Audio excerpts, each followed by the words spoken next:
تو نوکر ہے، یہ تو بیچارہ بچوں کی روزی کماتا ہے. یہی سین ہوا ہے. حضرت زید بن حارثہ کہتے ہیں مجھے غلام سمجھ کے لوگ چھوڑ دیتے، اور جو مجھے پڑھنے تھے وٹھے وہ بھی حضور نے کہا. جو میرے اوپر ظلم و ستم ہونا تھا وہ بھی ان نوجوانوں نے، بدبختوں نے حضور کے اوپر کیا.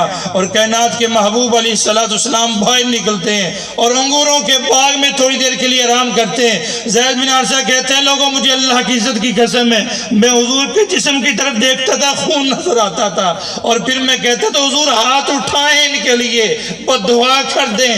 لیکن میرے محبوب نے ہاتھ اٹھائے. حضرت زید بن حارثہ کہتے ہیں لو حضور کے ہاتھ اٹھ گئے، ابھی ان کا کھانا خراب ہو جائے گا. ابھی ہاتھ اٹھنے لگے جبرائیل آ گئے. حضور ہاں اگر آپ کہیں تو دو پہاڑوں کے درمیان رکھ کے طائف والوں کو پیس نہ دیں، ان کا آٹا نہ بنا دیں. میرے محبوب نے فرمایا نہیں، اگر انہوں نے کلمہ نہیں نہ پڑھا تو مجھے اپنے رب کے دربار میں یقین ہے ان کی نسلیں میری غلام بنیں گی، ان کی نسلیں میرے غلام بنیں گی. حضور علیہ السلام نے کیا کچھ نہیں کیا. اور پھر جو آیت میں نے پڑھی وَعَلَى الثَّلَاثَةِ الَّذِينَ خُلِّفُوا 10واں پارہ سورہ توبہ سے 11واں پارہ سورہ توبہ سے جو آیت پڑھی وَعَلَى الثَّلَاثَةِ الَّذِينَ خُلِّفُوا، اس آیت کا پس منظر پیش کرتا ہوں. غزوہ تبوک ہے. کون سا غزوہ بولیے؟ سارے بولیں گے غزوہ تبوک. حضور مکہ کو فتح کر کے واپس آئے. جب واپس آ رہے تھے مدینے کے سفر پہ واپس آ رہے تھے تو رستے میں کسی نے شکایت کر دی اللہ کے نبی، وہ تبوک کے جو عیسائی ہیں نا، تبوک کے علاقے کے عیسائی، انہوں نے چیلنج کر دیا ہے کہ تم نے مکے کو فتح کیا ہے، پتہ تو تب چلے گا جب تبوک میں آؤ گے. اب یہ بہت بڑا چیلنج نہیں تھا، بولیے بولو. چلو میں اس کو سمجھا دوں. اگر کوئی یہ کہہ دے لو پتہ تو لگے گا نا ساڑھے محلے جاوے تھا، چلو کوئی میرے بارے میں کہہ دے تو یہ چیلنج ہوگا کہ نہیں؟ بولو. تو بھئی یہ تو چھوٹے چھوٹے چیلنج ہے تیرے اور میرے، لیکن یہ چیلنج کس کو کیا جا رہا ہے اور کرنے والے کون ہیں؟ عیسائی، جن سے ہماری دوستیاں ہیں. قرآن کہتا ہے یا ایھا الذین آمنوا لا تتخذوا اليہود والنصارى، اور عیسائیوں کو دوست نہ بناؤ. قرآن کہہ رہا ہے عیسائیوں کو دوست نہ بناؤ، یہودیوں کو دوست نہ بناؤ. ہمارے کھانے بھی عیسائیوں کے ساتھ، ہماری محفلیں بھی عیسائیوں کے ساتھ، ہم نے نوکر بھی عیسائی رکھے، ہماری بھینسوں کا دودھ بھی عیسائی نکالتے ہیں. اور قرآن نے تو دہائی دے دی یہ وہی عیسائی ہیں جنہوں نے تمہارے نبی کو چیلنج کیا تھا کیوں ان کو دوست بناتے ہو، کیوں ان کو دوست بناتے ہو. اور قرآن کہتا ہے اگر تم ان کے منہ میں اپنے ہاتھوں کے ساتھ بھی لقمے ڈالنے شروع کرو تو یہ پھر بھی اسلام کی دشمنی رہیں گے. حضور علیہ السلام نے غزوہ تبوک کا اعلان کر دیا اور اعلان کیا کیا میرے صحابہ تیاری کیجئے، ہم نے غزوہ تبوک میں جانا ہے. یہاں ایک بات کروں گا، کسی ایک صحابی نے نہیں کہا حضور گرمی کا موسم ہے، مکہ فتح ہو چکا ہے، اتنی بڑی خوش نصیبی ہے، اب مکہ کو فتح کر کے ہمیں گھروں کو مدینے جانا چاہیے تھا، آرام کرنا چاہیے تھا، لیکن ابھی مدینے پہنچے نہیں، گھر پہنچے نہیں، تو آپ نے اگلی جنگ کا اعلان رستے میں ہی کر دیا ہے. حضور نے فرمایا ہاں ادھر سے تبوک چلو. بتانے لگا ہوں استاد کیسا ہے، شاگرد کیسے ہیں. بتانے لگا ہوں کائنات کے محبوب علیہ السلام کے اوپر جوانیاں صحابہ کرام نے کیسے واری ہیں، اور ہم سے تو حضور علیہ السلام کی سیرت بھی نہیں اپنائی جا رہی، سیرت بھی نہیں اپنائی جا رہی. ادھر دیکھیے اللہ کے پیارے محبوب علیہ السلام نے جب اعلان کیا نا، ایک صحابی نے بھی نہیں کہا حضور بچوں کو مل لیتے ہیں چونکہ بڑے دن ہو گئے ہیں. توجہ کس کس کی ہے؟ سبحان اللہ. چھوڑ دو تقریر، بولیے. یہ آیت جو میں نے پڑھی ہے نا جب سنو گے تو تمہیں مزہ آئے گا انشاءاللہ. حضور نے فرمایا کہ گھر نہیں جانا، تبوک پہنچنا ہے، عیسائیوں کا چیلنج آ گیا ہے، تبوک کو فتح کرو. کسی ایک صحابی نے کہا حضور کافی دن ہو گئے تھے مکے گئے ہوئے، واپس سیدھا تبوک لے کے جا رہے ہو، چلو مدینے چلے جاتے، ریسٹ کر لیتے، پانی وغیرہ پی لیتے، کھانا کھا لیتے، بچوں کی زیارت کر لیتے، گھر والوں کو مل لیتے. کسی صحابی نے نہیں کہا، کیونکہ صحابہ کرام کے علم میں یہ بات ہے جو محبوب نے کہنا ہے ہمارا کام ہے اس کے اوپر عمل کرنا ہے. جو حضور کی زبان سے جملہ ادا ہو گیا صحابہ کرام کی گردنیں جھک گئی، گئے سیدھا تبوک میں. لیکن 3 صحابہ کرام پیچھے رہ گئے. کتنے؟ 3. بولیے کتنے؟ 3. کتنے؟ 3. تو قرآن کی آیت 3 سے شروع ہوئی. سنیے وَعَلَى الثَّلَاثَ، ثلاث کہتے ہیں کتنوں کو؟ 3 کو. بولیے قرآن کی آیت کتنے سے شروع ہوئی؟ 3 تو کتنے رہے پیچھے؟ 3. تو تمہیں پتہ چلے نا مفتی عمر تو قرآن کا ہی بیان کرتا ہے. سبحان اللہ. ہمیں وہ باتیں نہیں آتی اتھے کی ہویا سی تھے اتھے کی ہویا سی تھے اتھے کی ہویا ساڑھے نزدیک ہے کام ہی نہیں ہے. یہ ساڑھا مزاج ہی نہیں ہے جناب. اسی جڑی گل کرنی ہے اللہ دے قرآن جو ہی کرنی ہے. سبحان اللہ.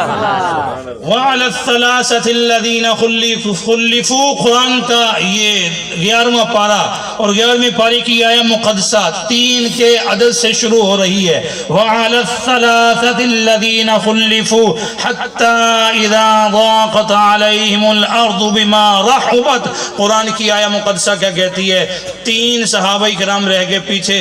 اب وہ پیچھے رہنے والے صحابہ کرام تھے میرے محبوب علیہ السلام کے سچے صحابہ کرام تھے، ایماندار تھے. ان کی ایمانداری میں کوئی شک کرے کافر ہو جائے گا، مرتد ہو جائے گا. ان کی ایمانداری میں شک نہیں کیا جا سکتا، ان کے خلوص میں شک نہیں کیا جا سکتا، ان کے پیار میں شک نہیں کیا جا سکتا، ان کی محبت میں شک نہیں کیا جا سکتا. لیکن پیچھے رہے تو کس وجہ سے؟ اب اگر میں یہ کہوں کہ ہم نے جانا ہے بونگا حیات، اب میرے پاس سواری نہیں ہے، میرے پاس گاڑی نہیں ہے، میرے پاس موٹر سائیکل نہیں ہے، آئے سمجھانے لگا ہوں. تمہارے پاس 2-4 تم میں سے 2-4 بندے ایسے بیٹھے ہوں جن کے پاس موٹر سائیکل اپنی ہوں، گاڑی اپنی ہوں، تو میں ان ساتھیوں کو کہوں ہم چلتے ہیں پہلے، تو تم میں سے 3-4 بندے یہ کہہ ان کے پاس تو سواریاں نہیں ہیں، چلو یہ ابھی رستے میں پہنچیں گے، ہمارے پاس گاڑیاں ہیں تو ہم ان کو پکڑ لیں گے، ان کے آگے گزر جائیں گے، تھوڑی دیر کے لیے ادھر بیٹھ جاتے ہیں. بات سمجھ آ رہی کہ نہیں؟ تھوڑی دیر کے لیے ہم ادھر بیٹھ جاتے ہیں. بس یہی سین ہوا. 3 صحابہ کرام نے سوچا ہمارے پاس گھوڑے ہیں، اب ہم گھوڑے دوڑا کے ان کے ساتھ مل جائیں گے. حضور نے تبوک کا اعلان کر دیا ہے، لیکن قرآن نے عجیب بات کر دی. کیا کمال ہے قرآن کی اس بات میں؟ 3 صحابہ کرام جب یہ سوچا نا ہم مل جائیں گے ساتھ، گھوڑے ہمارے پاس تیز رفتار ہیں، تو صحابہ کرام حضور کے ساتھ جا رہے ہیں. لمبا سفر ہے تبوک کا، 750 کلومیٹر کم و پیش لمبا سفر، اور حضور کے صحابہ جا رہے ہیں. کسی کے پاس سواریاں ہیں تو کسی کے پاس نہیں ہے. اب ان 3 صحابہ کرام نے یہی سوچا تیز ترار سواریاں ہمارے پاس موجود ہیں، ہم ان سے مل لیں گے رستے میں. بس پھر سستی آ گئی، اور جو سستی آئی تو قرآن نے اس کو بھی بیان کیا. حَتَّى إِذَا ضَاقَتْ عَلَيْهِمُ الْأَرْضُ بِمَا رَحُبَتْ. سستی آئی تو کہنے لگے چلو کوئی بات نہیں، حضور واپس آئیں گے تو معذرت کر لیں گے، حضور واپس آئیں گے تو معافی مانگ لیں. جو بات تمہیں سنانا چاہتا ہوں، حضور واپس آئیں گے تو حضور کے سامنے عذر پیش کر دیں گے. 3 صحابہ کرام. کتنے؟ 3. نام سنیے ان 3 صحابہ کرام کے. حضرت کعب بن مالک، بولیے کیا نام ہے؟ سارے بولیں گے. حضرت کعب بن مالک رضی اللہ تعالیٰ عنہ، حضرت ہلال بن امیہ رضی اللہ تعالیٰ عنہ، حضرت درارہ بن ربیع رضی اللہ تعالیٰ عنہ. یہ 3 صحابہ کرام تھے جو پیچھے رہ گئے. اللہ کے پیارے محبوب علیہ السلام تبوک کی خوشخبری لے کے آئے. جب واپس پہنچے تو اب تینوں صحابہ کرام آپس میں مشورہ کر رہے ہیں اللہ کے نبی ناراض ہو جائیں گے، اللہ ناراض ہو جائے گا، ہمیں کیا کرنا چاہیے، ہمیں کیا بہانہ بنانا چاہیے، حضور کے دربار میں کیا عرض کرنی چاہیے. بڑی کمال توجہ طلب بات ہے. اب حضرت کعب بن مالک جاتے ہیں، کہتے ہیں بھائی میں تو سیدھی سیدھی بات کروں گا، حضور کے دربار میں اللہ کے نبی سستی ہو گئی تھی. کیا ہو گئی تھی؟ میں تو سیدھی بات کروں گا، حضور سستی ہو گئی تھی. اب کسی نے کیا کہا، کسی نے کیا کہا، لیکن باتیں تینوں کی درست تھیں، ایک ہی معنی میں تھی، حضور سستی ہو گئی تھی. اللہ کے پیارے محبوب علیہ السلام کے دربار میں جب کعب بن مالک پہنچے نا، اب مل کر دیکھیں گے اصل بات اب شروع ہوئی ہے. حضور مسجد کے اندر بیٹھے ہوئے ہیں، کعب بن مالک آئے ہیں، سر جھکایا ہوا ہے، گردن جھکائی ہوئی ہے. حضور السلام علیکم، اللہ کے نبی نظریں اٹھائی ہیں، جواب کوئی نہیں دیا. توجہ چاہتا ہوں، جواب کوئی نہیں دیا. حضرت کعب بن مالک پہ سلام کہتے ہیں السلام علیکم یا رسول اللہ. حضور نے جواب کوئی نہیں دیا. کائنات کے محبوب علیہ السلام نے جملہ بولا ہے تو کون سا؟ فقم، اٹھئے جائیے یہاں سے. آپ کی توجہ چاہوں گا، قرآن پڑھ رہا ہوں، اٹھئے یہاں سے جائیے. صحابی رسول کو حکم تھا، اٹھ گئے. کائنات کے محبوب علیہ السلام نے پورے مدینے کے لوگوں کو کہہ دیا کعب بن مالک کو کوئی نہ بلائے۔ خبریں کعب بن مالک کے گھر میں بھی پہنچی، یہ کوئی اخبار نہیں ہے، یہ قرآن ہے۔ کعب بن مالک کے گھر میں بھی خبریں پہنچی۔ کعب بن مالک کہتے ہیں گلی والے بھی بلانے چھوڑ گئے، محلے والے بھی بلانے چھوڑ گئے، سارے صحابہ اکرام تھے، کوئی نہیں بلاتا۔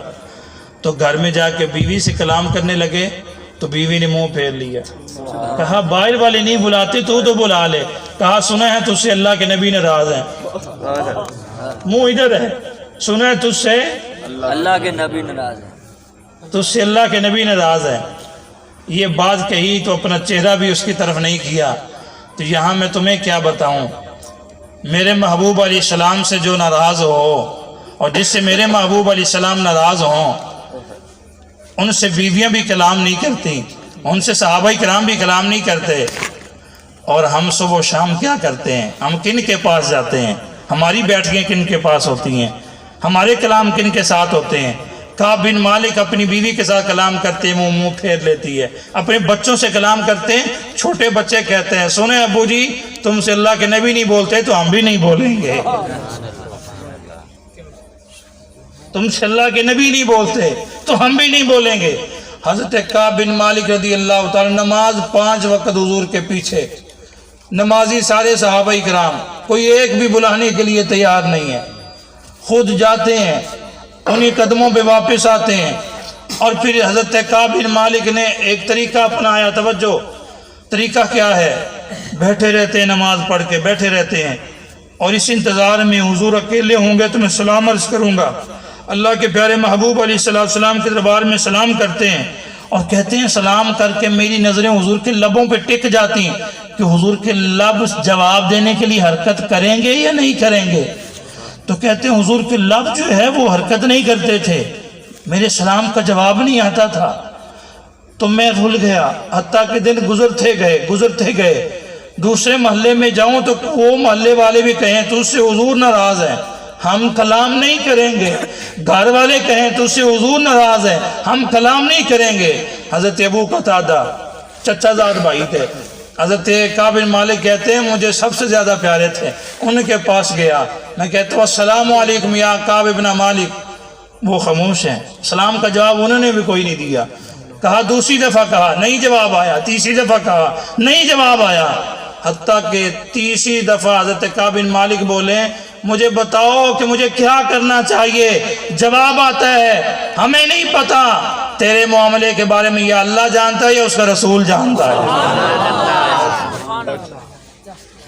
تیرے بارے میں یا اللہ جانتا ہے یا اس کا رسول جانتا ہے۔ آگے سنیے، غسان کے عیسائی آئے، ان کا قافلہ پہنچا، قرآن کہتا ہے عیسائیوں سے بچ جاؤ۔ غسان کے عیسائی آئے، ان کو پتہ چلا بڑا نبی کا صحابی ہے کعب بن مالک، حضور کے دربار سے اس کی چھٹی ہو گئی ہے، اللہ کے نبی آج کل اسے بلاتے نہیں ہیں، اپنے دربار سے نکال دی ہے، پورے مدینے کے لوگ سے بولتے نہیں ہیں۔ یہ غسان سے آنے والے اپنے ہاتھ میں بادشاہ کو رکا لے کے آئے ہیں، دیکھو غسان کہاں مدینہ کہاں۔ قرآن کہتا ہے غسان کے بادشاہ نے رکا بھیجا، جاؤ ایک بندہ ہماری طرف آنے لگا ہے کعب بن مالک، عام بندہ نہیں، نبی کا بڑا صحابی ہے، تو آج کل حضور اس سے ناراض ہیں، مدینے کے سارے لوگ ناراض ہیں، یہ میرا رکا لے جاؤ۔ اس کے اوپر لکھا کیا ہے، کعب بن مالک تمہیں نبی نے چھوڑ دیا ہے، آج ہماری طرف بادشاہی بھی ملے گی، غسان کی حکمرانی بھی ملے گی، غسان کے اندر شہرت بھی ملے گی، کوئی بات نہیں تم عیسائیت قبول کر لو۔ اگر میرے ہاتھ میں ورقہ ہوتا تو میں وہ طریقہ اپناتا۔ اب سنیں، حضرت کعب بن مالک نے یہ رکا پڑا ہے غسان کے بادشاہ کا، قرآن پڑھ رہا ہوں، اور پھر جب دیکھا نا غسان کی بادشاہی ہے، غسان کی حکمرانی ہے، غسان کی شہرت ہے، عیسائیوں کو جو ہے وہ میرے اس طرف آنے کی بڑی خوشی ہے، یوں ورقہ پھاڑا ہے، کہا یہ تو ابھی 30 دن ہو چکے تھے حضور ناراض تھے، یہ تو 30 دن ہے، اللہ کے نبی سال بھی ناراض رہے تو حضور کی عزت بھی جان دوں گا۔ سبحان اللہ، سبحان اللہ۔ اور پھر انعام کیا آیا ہے وہ سن لے۔ اب قرآن کی آیت کا ترجمہ کروں گا۔ 40 دن گزر گئے، کتنے بولیے؟ 40، حتیٰ کہ 50 دن گزر گئے، جب 50واں دن تھا تو اپنے گھر کی چھت پہ چارپائی کے اوپر بیٹھے، کوئی بلاتا ہی نہیں پورے مدینے میں، کوئی بات ہی نہیں کرتا، برادری والے چھوڑ گئے، دوست احباب چھوڑ گئے، اپنی چھت کی چارپائی کے اوپر بیٹھے ہیں۔ ایک بندہ دوڑتا ہوا آیا محلے میں، اس نے کہا ابشر ابشر ابشر، خوشخبری ہو خوشخبری ہو خوشخبری ہو۔ کہا کس چیز کی؟ کہا آپ کے حق میں اللہ نے قرآن کی آیت حضور کے سینے پہ نازل کر دی ہے۔ سبحان اللہ۔ حضرت کعب کہتے ہیں مجھے 50 دن گزر چکے تھے، 50ویں دن قرآن کی آیت آئی، خوشی اتنی ہوئی کہ میں نے چھلانگ لگا کے اللہ کے دربار میں سجدہ کیا، چارپائی سے چھلانگ لگا کے نیچے سجدہ کیا اور سجدے میں گر گیا، اتنی آنسو آئے اتنی آنسو آئے، دوڑ کے اللہ کے نبی کے دربار میں گیا، حضور نے نظریں جھکائی ہوئی تھی، اور جب میں نے پھر کہا نا السلام علیکم یا رسول اللہ، حضور نے یوں نظریں اٹھائیں تو وہ 50 دنوں کے بعد حضور مجھ سے کلام کرنے لگے تھے۔ جب حضور بولے تو یوں محسوس ہو رہا تھا میرے نبی 14ویں کے چاند سے زیادہ چمک رہے ہیں اور کعب بن مالک سے کلام کر رہے ہیں۔ میرے محبوب نے فرمایا، کتنا پیارا جملہ، میرے نبی نے فرمایا کعب آج جب سے تیری ماں نے تجھے جنم دیا ہے اس دن سے لے کے آج تک میرا خیال ہے یہ پہلا دن ہے کہ آج تجھے اتنی زیادہ خوشخبری ملی اور اتنی زیادہ تجھے عزت ملی، اس سے پہلے اتنی تجھے خوشی نہیں ملی ہوگی۔ کہا حضور 50 دن ناراضگی ہوئی ہے لیکن آخر پہ خوشی ملی ہے تو اللہ نے میری شان میں قرآن کی آیت ہی نازل کر دی۔ اور پھر ایک کے لیے نہیں، تینوں کے لیے، سبحان اللہ، دو کا ساتھ ہی سر گیا۔ وَعَلَى الثَّلَاثَةِ الَّذِينَ خُلِّفُوا حَتَّى إِذَا ضَاقَتْ عَلَيْهِمُ الْأَرْضُ بِمَا رَحُبَتْ۔ قرآن کہتے ہیں، اللہ فرماتا ہے وہ جو 3 نہیں گئے تھے ہم نے انہیں معاف کر دیا ہے، انہوں نے میرے محبوب سے بڑی محبت کی ہے، میرے محبوب سے بڑا پیار کیا ہے، ہم نے انہیں معاف کر دیا ہے۔ اب قیامت تک یہ آیت قرآن میں رہے گی کہ نہیں؟ بولو رہے گی۔ قیامت تک آپ آیت پڑھیں، میں پڑھوں، کوئی اور پڑھے، تو ان 3 ہستیوں کا ذکر ہوگا کہ نہیں؟ بولیے، جو میں نے کیا سے ہم یہی ہوگا چونکہ میں نے قرآن ہی پڑھا ہے۔ اب اللہ کے پیارے محبوب علیہ السلام کے یہ صحابی جب مسجد نبوی میں جاتے نا، صحابہ کرام ان کو دیکھ کے پڑھا کرتے وَعَلَى الثَّلَاثَةِ الَّذِينَ خُلِّفُوا وَعَلَى الثَّلَاثَةِ الَّذِينَ خُلِّفُوا وَعَلَى الثَّلَاثَةِ الَّذِينَ خُلِّفُوا۔ کہا تمہیں مبارک ہو، تم تینوں کی شان میں تو اللہ کی قرآن کی آیت ہی آ گئی ہے، تمہارے لیے تو خوشخبری کے پکے آرڈر آ۔ بھائی قرآن سے پکا کوئی آرڈر ہے؟ بولو، قرآن کتنی خوشخبری لے کے آیا ہے۔ اور قرآن نے آخر میں، اسی آیت کے آخر میں کیا کہا؟ ان اللہ لغفور الرحیم۔ قرآن نے کہا اللہ تعالیٰ بخشنے والا ہے، رحم فرمانے والا ہے، اور اللہ جب معاف کرنے پہ آیا ہے تو 50 دن کی ناراضگی کے بعد حضور علیہ السلام کے تینوں یاروں کے لیے اپنے قرآن کے 11ویں پارے کی سورہ توبہ کے اندر یہ آیت نازل کر دی اور فرمایا میرے محبوب کے ان تینوں یاروں کے لیے جنت کی خوشخبری ہے۔ سبحان اللہ۔ 2 باتیں کروں گا، آج اس کے پروگرام کی ختم کر رہا ہوں۔ آج ہمارے معاشرے میں نوجوان کیا سن رہے ہیں؟ میرا چونکہ خطاب نوجوانوں سے ہوتا ہے، ابھی بھی آواز آ رہی ہے نا؟ یہ سارا دن ہم سنتے ہیں، یہ سارا دن سنتے ہیں، اور ان کے اندر، ان کی مستیوں کے اندر، سننے کی چاشنی کے اندر جو ہمارے کانوں کو نصیب ہوتی ہے، اور اللہ کے فرشتے لعنتوں کا توغ ہمارے گلے میں ہر روز ڈالتے ہیں، لعنتوں کا نزول کرتے ہیں، کبھی سوچو یار۔ اور ان کی چاشنی میں آ کے ہم نے والدین کو پیچھے چھوڑا ہے، جو اتنے رشتے پیارے ہیں۔ حضور علیہ السلام نے ابو عامر کے علاقے میں 70 صحابہ کرام بھیجے، کتنے؟ قرآن کی بات ہے، کتنے؟ بیر معونہ کے علاقے میں۔ کس علاقے میں؟ بولیے۔ ایک بات سنانے لگا ہوں قرآن سے، اور اس بات کو سنانے کے بعد خلاصہ نکالنا ہے اور بتانا تمہیں ہے، دستک تمہارے سینوں پہ دینی ہے۔ کتنے صحابہ کرام تھے؟ 70۔ ان 70 صحابہ کرام کے کمانڈر تھے حضرت حرام بن ملحان رضی اللہ تعالیٰ عنہ۔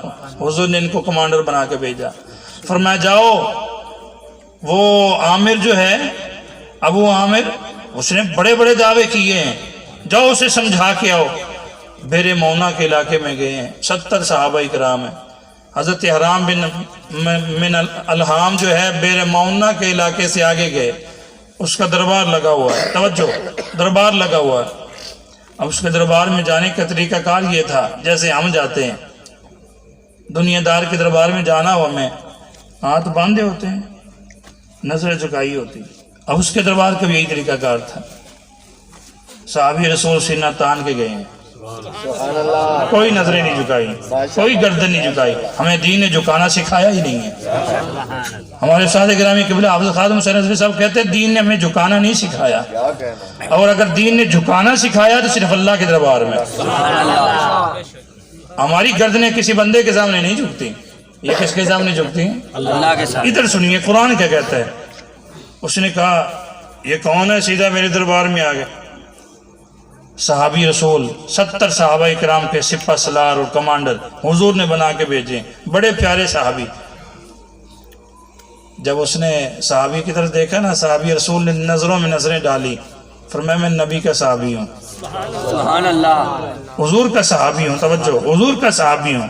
اس نے کہا تجھے نہیں پتا میرے دربار کے دروازے سے داخل کیسے ہوتے ہیں؟ کہا کیسے داخل ہوتے ہیں؟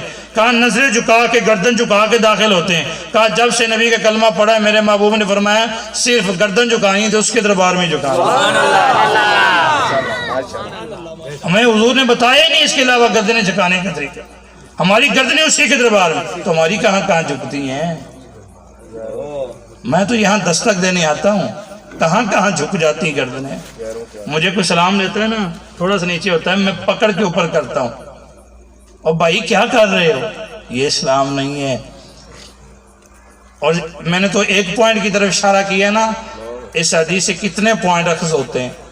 اور پھر صحابی رسول نے کہا نا ہماری جھکنے والی عادت ہی نہیں ہے، سینہ تان کے گئے ہیں، تو پیچھے تلوار لے کے، نیزہ لے کے بندہ کھڑا تھا، اس نے اشارہ کیا، نیزہ مارا کمر کے اندر، اور خون نکلا، فوارے نکلے صحابی رسول کے، اور حضور کے صحابی نے یوں اپنے بک بھرے خون کے ساتھ، اپنے خون کے ساتھ، اور پھر ایسے آسمان کی طرف چھٹا دیا تو وہ اپنے اوپر گرا، اور ساتھ اتنا بڑا نعرہ لگایا کفر کے سرکار کے اندر اور کفر کے دربار کے اندر نعرہ لگا کے پتہ کیا کہتے ہیں؟